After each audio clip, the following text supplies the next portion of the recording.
Jy sal weet, burgerskap is 'n besondere bate en 'n voorreg. As jy 'n burger is van 'n bepaalde land, wel, dan geniet jy verskeie voordele. Jy mag 'n paspoort kry, jy mag vrylik in daardie land woon en werk, en oor die algemeen aanspraak maak op baie voorregte, wat vreemdelinge nie geniet nie. Dit maak natuurlik ook 'n baie groot verskil van watter tipe land jy 'n burger is. Dit is mos nou uiteraard baie meer voordelig om 'n burger te wees van 'n ordelike, groot, sterk en ryk land as van 'n bankrot piesangrepubliek. Wel, dis nou vol heerlike betekenis. As Paulus vir die Christene in Filippi skryf en sê, ons burgerskap is egter in die hemel. Kom ons lees uit Filippense 3. Ons burgerskap is egter in die hemel, vanwaar ons as verlosser die Here Jesus Christus verwag.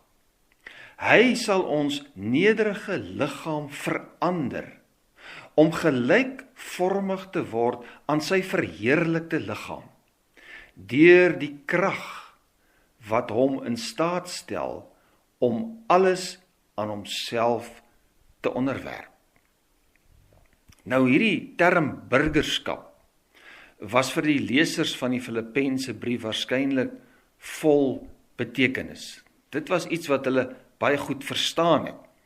Want jy sien, Filippi was 'n Romeinse kolonie wat gestig is vir die afgetrede Romeinse soldate. En die inwoners van hierdie plek was daarom baie trots op hulle Romeinse burgerskap.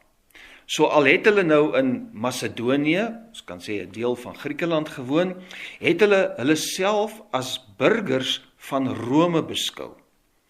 En hulle het nog steeds Romeinse wette en gebruike gehandhaaf. En Paulus maak nou gebruik van hierdie konsep en hy draai dit as ware om en hy sê, ons eintlike burgerskap is in die hemel. Hy sê dus vir hierdie mense, ja, ek weet julle is trots daarop dat julle Romeinse burgers is, maar onthou net, julle ware identiteit lê elders. Julle wat Christene is, julle behoort aan 'n groter ryk en 'n groter koning.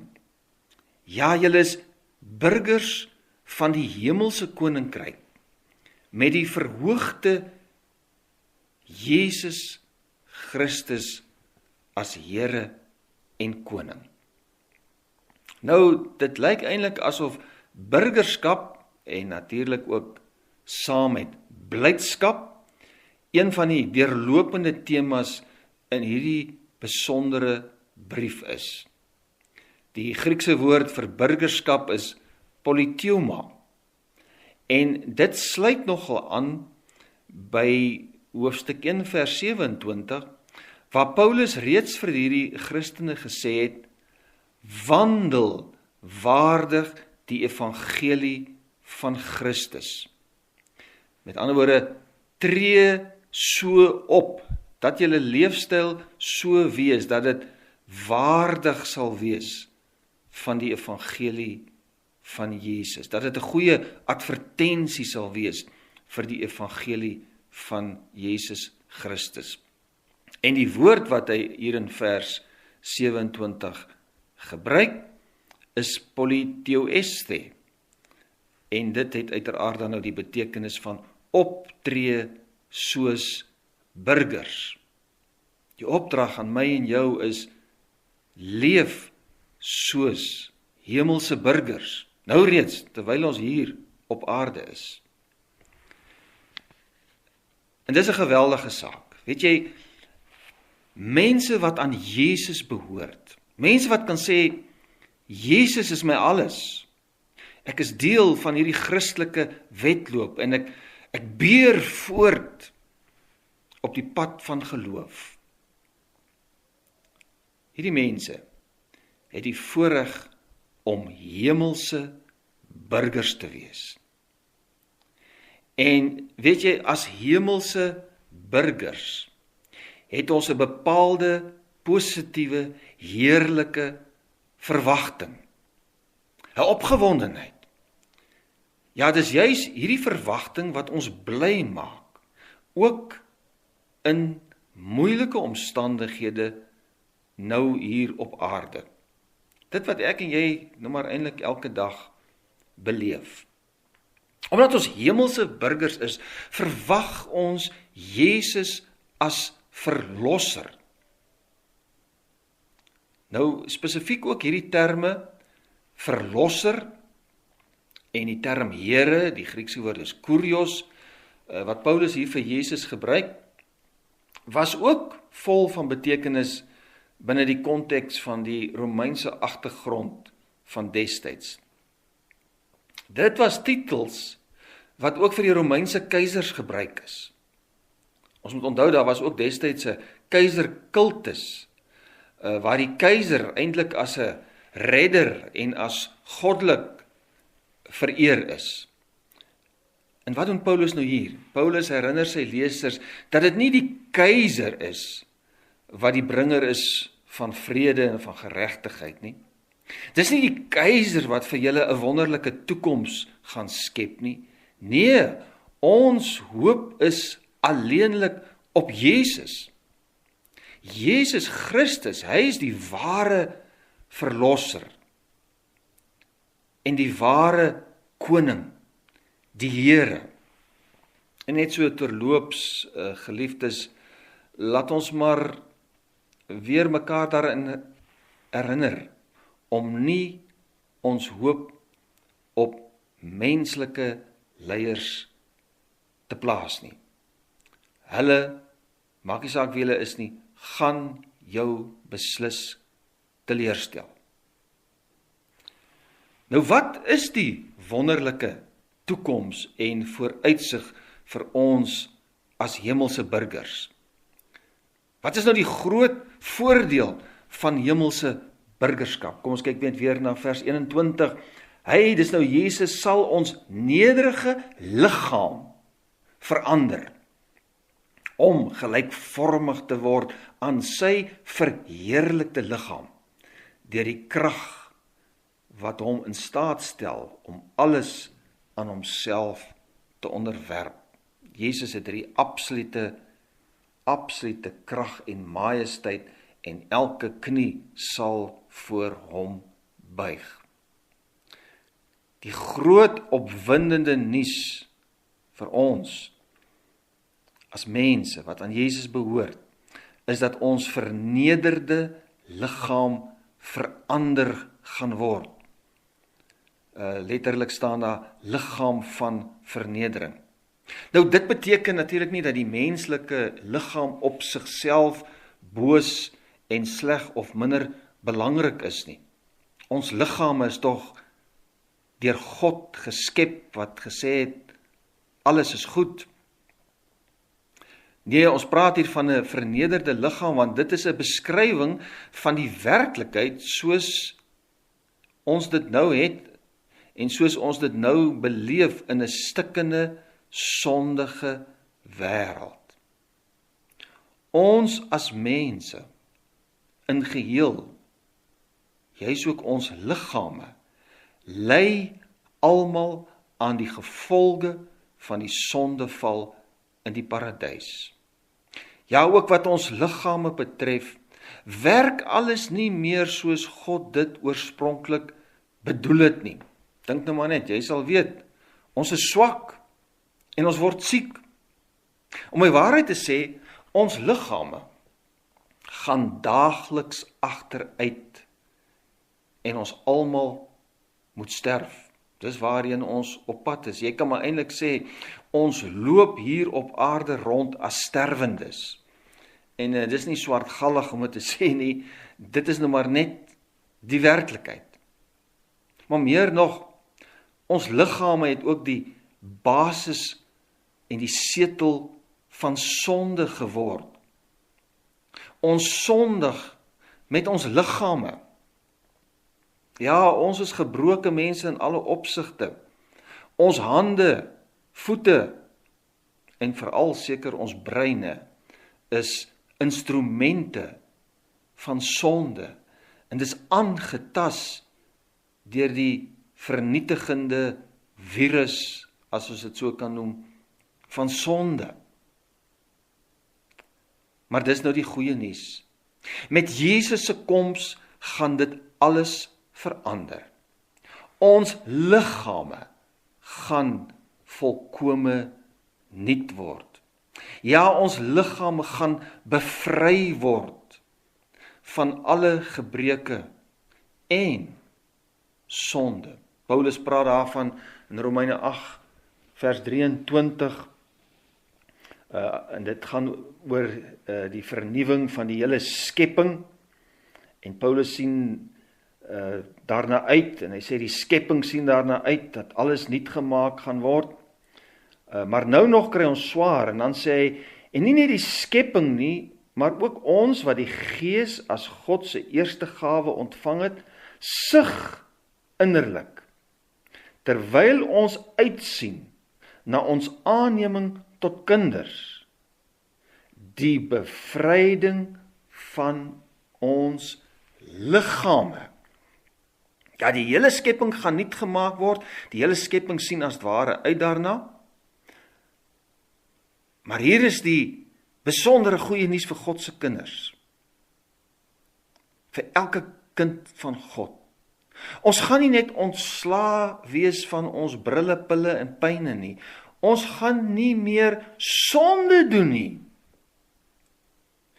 Ons gaan nie eers meer ooit die begeerte hê om sonde te doen nie, want ons liggame gaan volkome nuut wees. Ons gaan wees soos Jesus. Baie belangrik, ons gaan eendag wel liggame hê. Dis tog baie duidelik. Ons gaan nie spooke wees nie. Maar dit sal 'n verheerlikte, onverganklike liggaam soos Jesus in wees. Soos Jesus na sy opstanding. Wat 'n heerlike vooruitsig.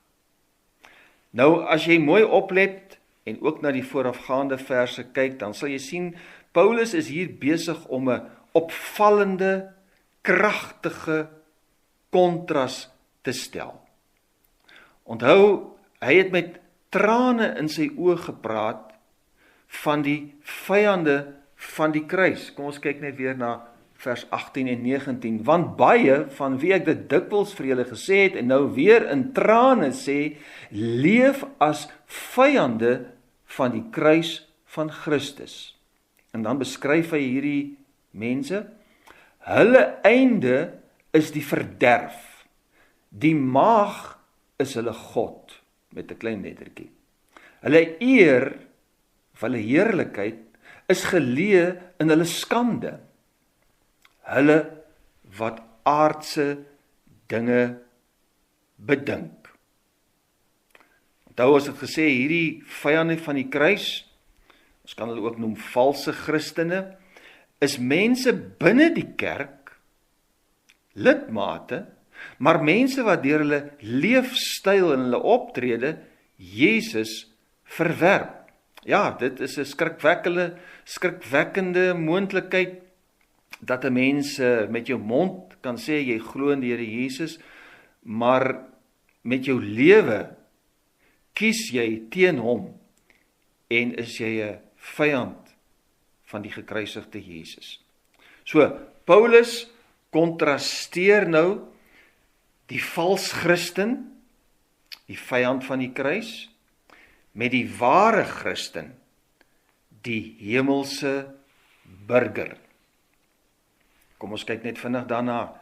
Die vyande van die kruis, wel, hulle lewe word gekenmerk deur 'n aardse gesindheid, 'n sondige gesindheid. Die ware Christen aan die ander kant besef sy burgerskap en daarom ook sy fokus is in die hemel. Die vyande van die kruis soek net huidige genot en bevrediging. Met ander woorde, die maag, die aardse behoeftes, is eintlik hulle God. Die ware Christen sien uit na Jesus se koms en wag met verlange daarna. Die vyande van die kruis vind hulle eer en hulle heerlikheid in skandelike dinge. Hulle is trots op die verkeerde goed wat hulle doen. Die ware kind van God is gefokus op die toekomstige heerlikheid, die volmaaktheid waaraan ons deel sal hê en wat vir ons wag in die ewige koninkryk. Ten slotte, die eindpunt van die vyande van die kruis is die verderf, die ewige hel en verdoemenis. Die eindpunt van God se kinders is die opstanding en die vernuwing van ons totale menswees, ook ons liggame, in 'n ewige, heerlike koninkryk. Ja, kan jy sien, vyande van die kruis teenoor hemelse burgers. Dis die twee absoluut uiterste teenoorgesteldes. Oneindig ver en ewig van mekaar verwyder. Geliefde, waar pas jy in? Weet jy, jou leefstyl, jou belangstellings, jou toekomsverwagting, die manier hoe jy na hierdie wêreld en na die toekomstige koninkryk kyk, wel, dit sal 'n duidelike antwoord gee. Dit is 'n geweldige, ernstige saak. En in die lig van hierdie uiterste kontras, verderf of ewige heerlikheid, doen Paulus weer 'n persoonlike, passievolle oproep. Natuurlik tot sy eerste lesers, maar ook tot my en jou. Hy sê, daarom, my broers, julle vir wie ek lief is, sien Paulus is baie persoonlik, en na wie ek verlang, my vreugde en my kroon, geliefdes, staan dan so vas in die Here. Ja, behou julle geloof, stry die goeie stryd, beer voort na die wenpaal. Maak tog seker dat jy nie bloot 'n burger is van 'n mislukte aardse piesangrepubliek nie, maar van die ewige hemelse koninkryk. Amen.